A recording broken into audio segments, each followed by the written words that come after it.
Welcome to studio 4 news. ముందుగా headlines. కష్టాల్లో కూడా ప్రజలకు మంచి బడ్జెట్ అందిస్తున్న సీఎం చంద్రబాబు.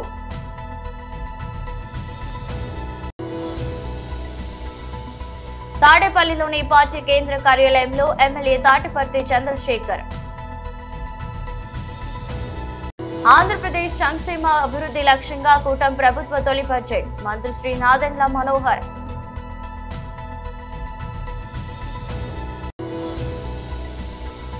తెలంగాణ భవన్లో బీఆర్ఎస్ నేతల విలేకరుల సమావేశం.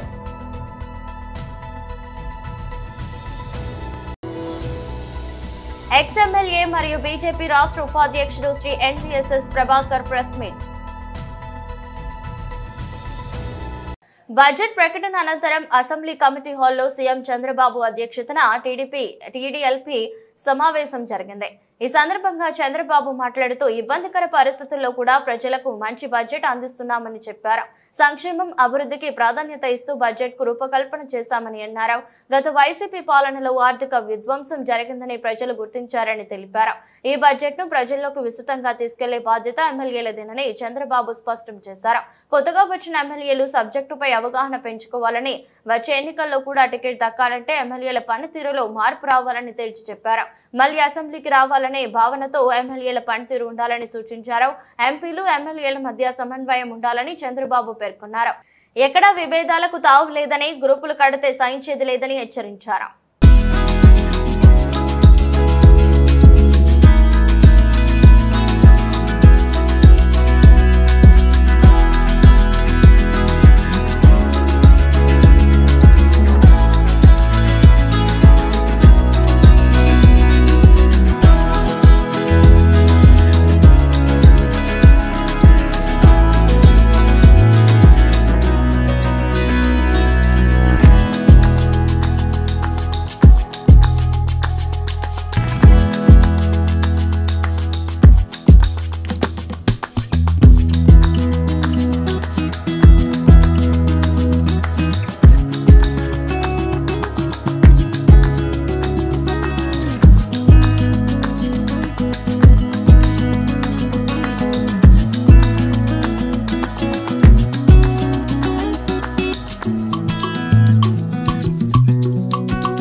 తాడేపల్లిలోని పార్టీ కేంద్ర కార్యాలయంలో ఎమ్మెల్యే శ్రీ తాటిపర్తి చంద్రశేఖర్ మాట్లాడారు.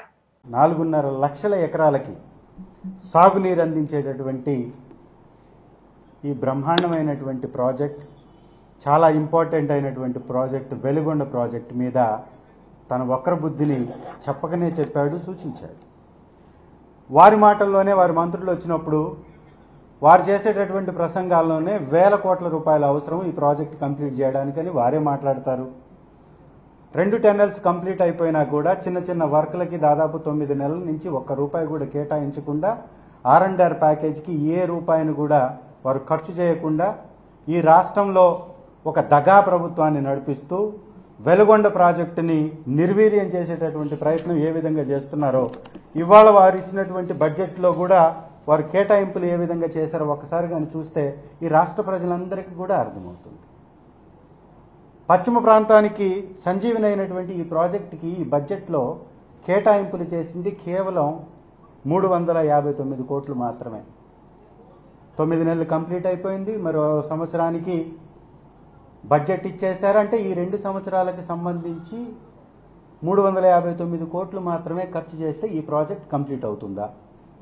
R&R ప్యాకేజ్కి దాదాపు 1000 కోట్లు ఖర్చు పెట్టాల్సి ఉంటే వీరు కేటాయించింది R&R ప్యాకేజ్కి 116 కోట్లు. ఈ 116 కోట్లతోటి ఎంతమందిని మీరు నిరాశ్రయులైనటువంటి వారికి ఈ చెల్లింపులు చేయగలుగుతారు? అంటే వెలుగొండ ప్రాజెక్ట్ అంటే మీకు ఇంత అశ్రద్ధ ఎందుకు? పశ్చిమ ప్రాంత ప్రకాశంలో ఉన్నటువంటి ఈ మండలాలంటే మీకు ఎందుకు ఇంత చిన్న చూపు? వ్యవసాయాన్ని ఆధారపడి వ్యవసాయాన్నే నమ్ముకొని బతికేటటువంటి రైతులు ఉంటే మీకెందుకు ఇంత చిన్న చూపు? ఈ యొక్క పశ్చిమ ప్రకాశంలో ఉన్నటువంటి నియోజకవర్గాల్లో వైఎస్ఆర్ కాంగ్రెస్ పార్టీకి బలమైనటువంటి ఓటింగ్ ఉండటమే మీ కడుపు మంటకి కారణమా? మీరు చెప్పినటువంటి మాటలకి సిద్ధాంతాలకి విలువలు లేవా? అంటే ఈ వెలుగొండ ప్రాజెక్టు అవసరం లేదా? నిజంగా ఇలాంటి దౌర్భాగ్య పరిస్థితి ఎందుకు వస్తుంది? ఈ చంద్రబాబు నాయుడు గారి ఈ ఆలోచన విధానాలు ఎందుకు మారట్లేదు? ఈ ప్రకాశం జిల్లాలో ఉన్నటువంటి తెలుగుదేశం నాయకులు ఎందుకు మొద్దు నిద్ర పోతున్నారు? ప్రకాశంలో చాలా చోట్ల తెలుగుదేశం పార్టీ గెలిచింది. ఇవాళ ఎమ్మెల్యేలుగా ఉన్నటువంటి వ్యక్తులు ఎందుకు నోరు మెదపట్లేదు? వెలుగొండ ప్రాజెక్ట్ని నిర్వీర్యం చేస్తున్నటువంటి ఈ ప్రభుత్వానికి వ్యతిరేకంగా మాట్లాడలేక, ప్రభుత్వం నుంచి నిధులు రాబట్టలేక ఏం చేయాలనుకుంటున్నారు ఇక్కడ ప్రాంత ప్రజలు? ఆంధ్రప్రదేశ్ సంక్షేమ అభివృద్ధి లక్ష్యంగా కూటమి ప్రభుత్వ తొలి బడ్జెట్ మంత్రి శ్రీ నాదెండ్ల మనోహర్ తెలిపారు.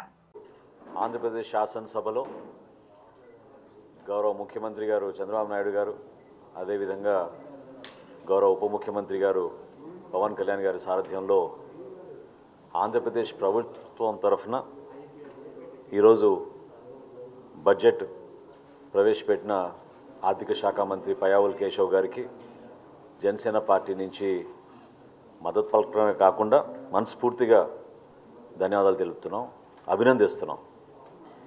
రాష్ట్రంలో ఈ రోజున ఉన్న ఆర్థిక పరిస్థితుల్ని బేరేజ్ వేసుకుని అనేక ఇబ్బందులకి గురైన మన ఆంధ్రప్రదేశ్కి గత పాలకులు ఏ విధంగా ఆర్థిక విధ్వంసాన్ని పాటించారో, ఎంత నష్టం కలిగించారో వీటన్నిటిని కూడా కూలంకుషంగా ఆలోచించుకుని చర్చించి లోతుగా అవగాహన వచ్చిన తర్వాత ఈ రోజున 3,22,359 కోట్ల రూపాయలతోటి బడ్జెట్ ప్రవేశపెట్టి ఆంధ్రప్రదేశ్ భవిష్యత్తు కోసం రాబోయే రోజుల్లో ఏ విధంగా ఒక మార్పు తీసుకురావాలనే ఒక చక్కటి సంకేతం పంపడానికి కోసం చేసిన ప్రయత్నాన్ని మనస్ఫూర్తిగా జనసేన పార్టీ నుంచి మేమందరం కూడా మా పార్టీ అధ్యక్షులు పవన్ కళ్యాణ్ గారి ఆదేశాల మేరకు ఈ బడ్జెట్ని మనస్ఫూర్తిగా మేము సమర్థించుకుంటూ ప్రజలకు తీసుకెళ్లాల్సిన బాధ్యత మాపైన ఉంది.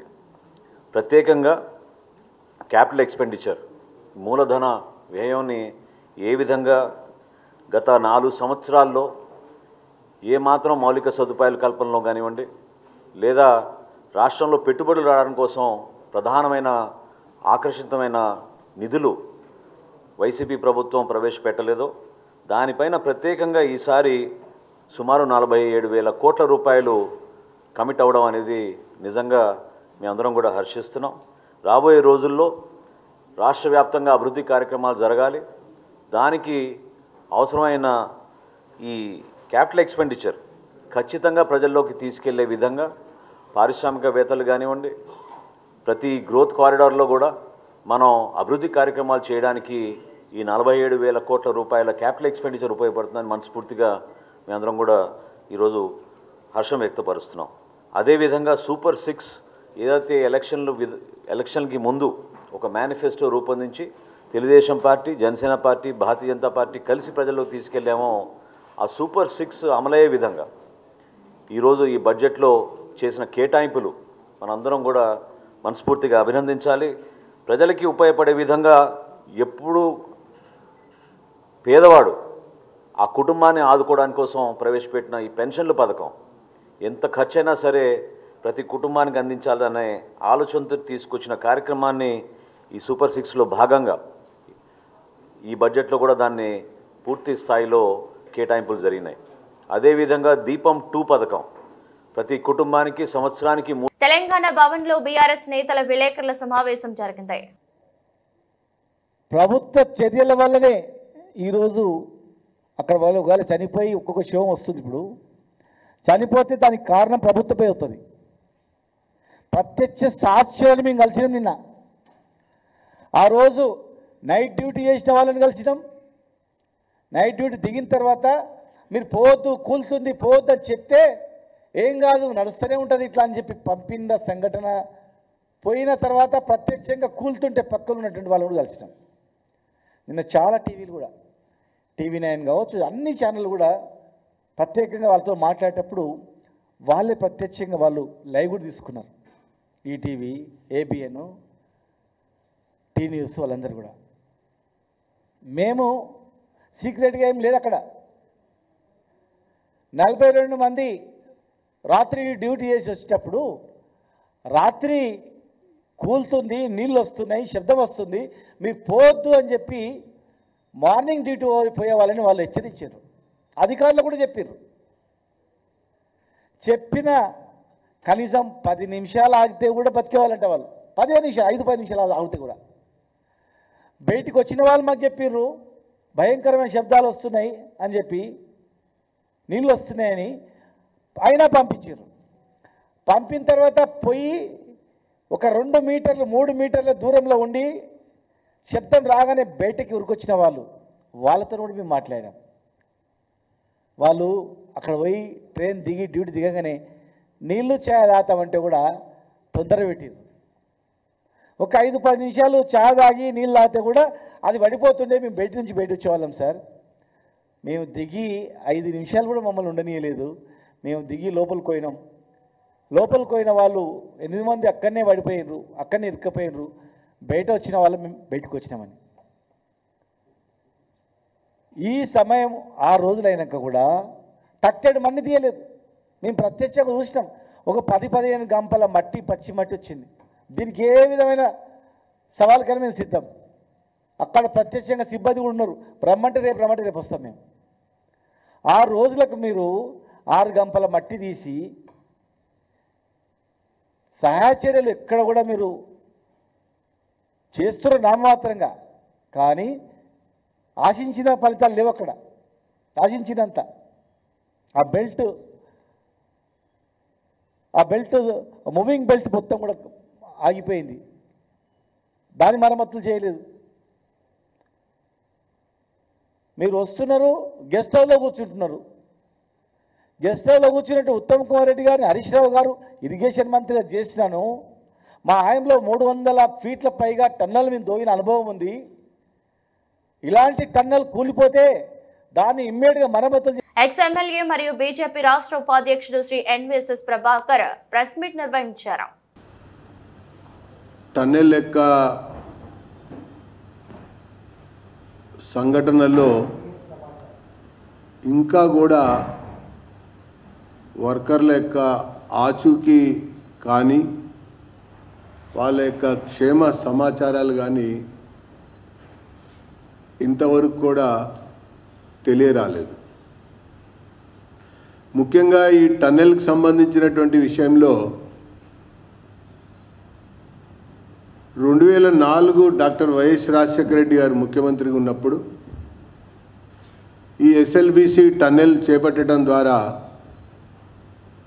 నల్గొండలో ఉన్నటువంటి ప్రజానికానికి మంచినీళ్ళు అందించాలన్నటువంటి అభిప్రాయంతోన GOMS 147 11/8/2005 డేటెడ్ 2813 కోట్లతో ఈ ప్రాజెక్టుకి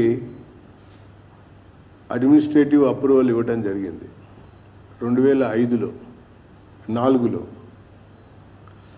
అప్పటి నుంచి ఇప్పటి వరకు చూస్తే పనులు పూర్తి కాల.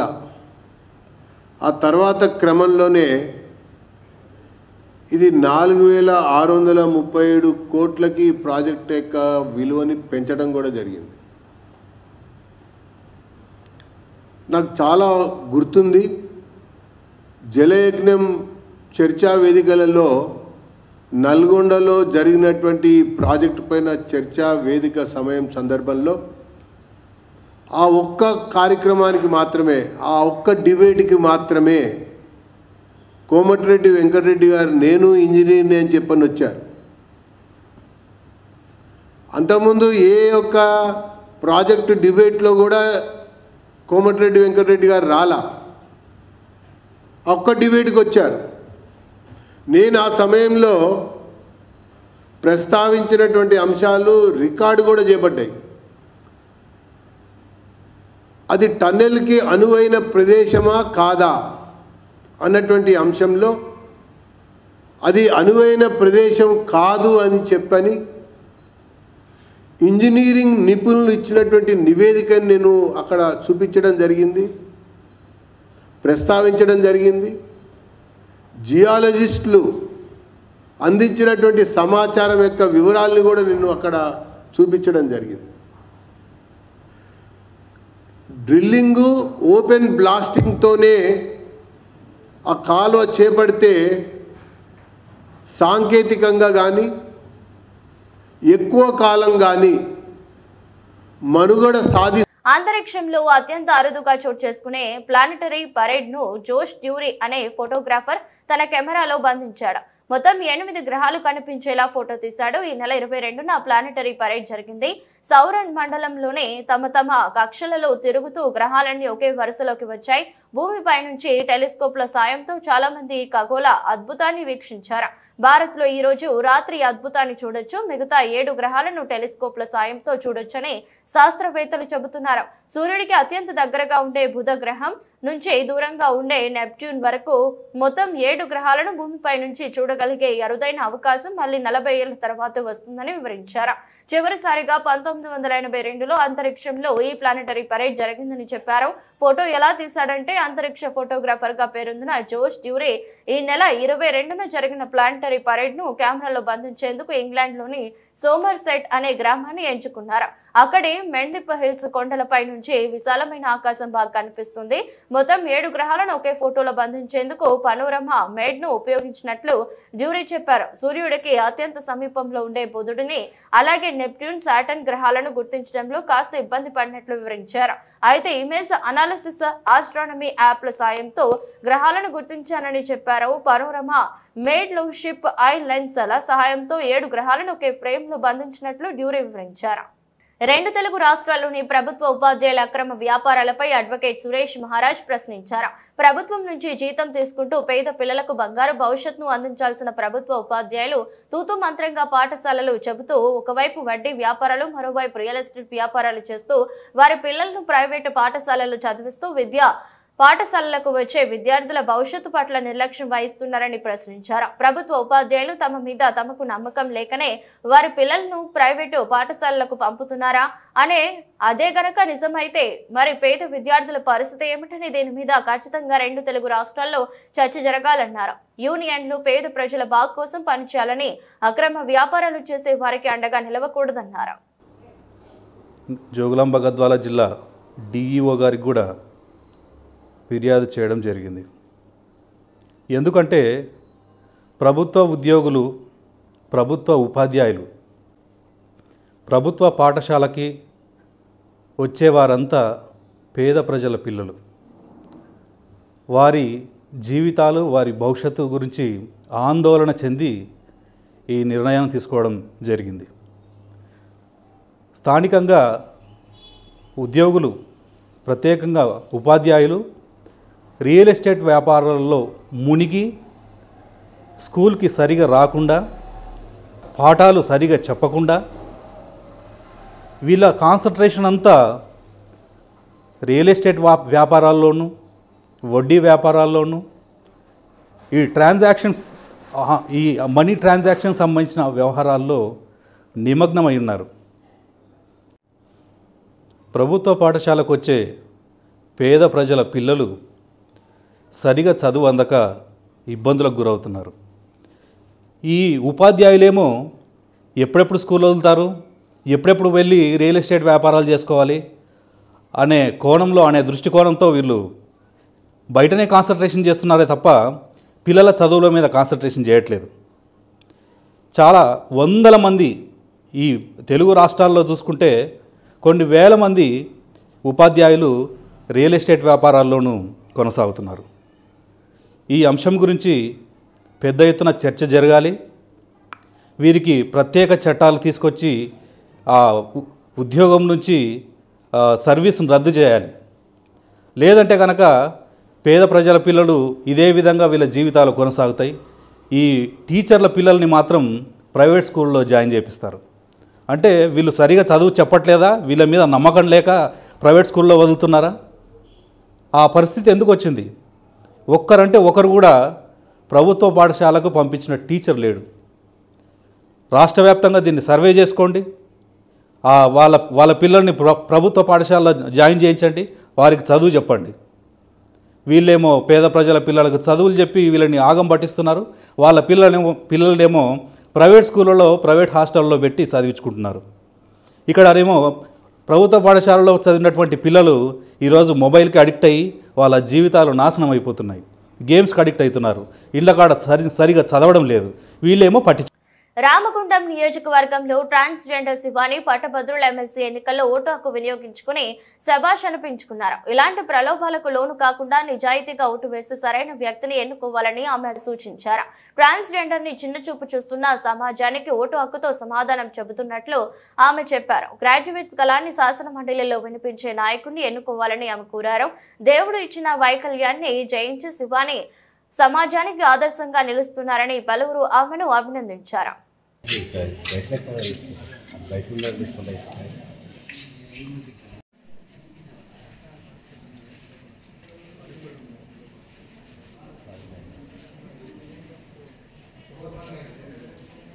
నా పేరు శివాని, పెద్దపల్లి జిల్లా గోదావరికని 29వ డివిజన్ అండి.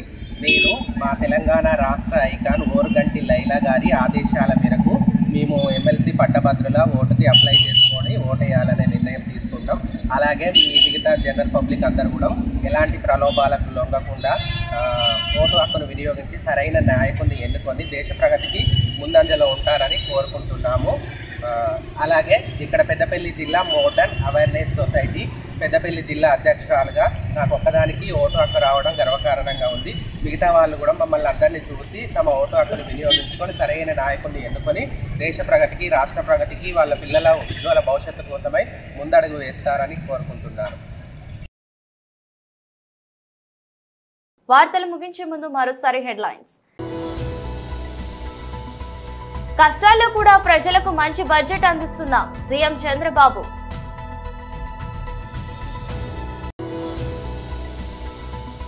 తాడేపల్లిలోని పార్టీ కేంద్ర కార్యాలయంలో ఎమ్మెల్యే తాటిపర్తి చంద్రశేఖర్. ఆంధ్రప్రదేశ్ సంక్షేమ అభివృద్ధి లక్ష్యంగా కూటమి ప్రభుత్వ తొలి బడ్జెట్ మంత్రి శ్రీ నాదెండ్ల మనోహర్.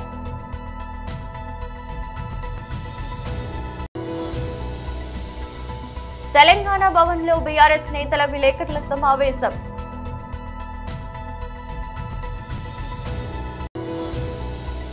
ఎక్స్ఎమ్మెల్యే మరియు బీజేపీ రాష్ట్ర ఉపాధ్యక్షుడు Shri NVSS Prabhakar press meet. ఇదరస్ట్ బులెటిన్ మరో బులెటిన్ లో మళ్ళీ కలుద్దాం. అంతవరకు సెలవు. నమస్కారం.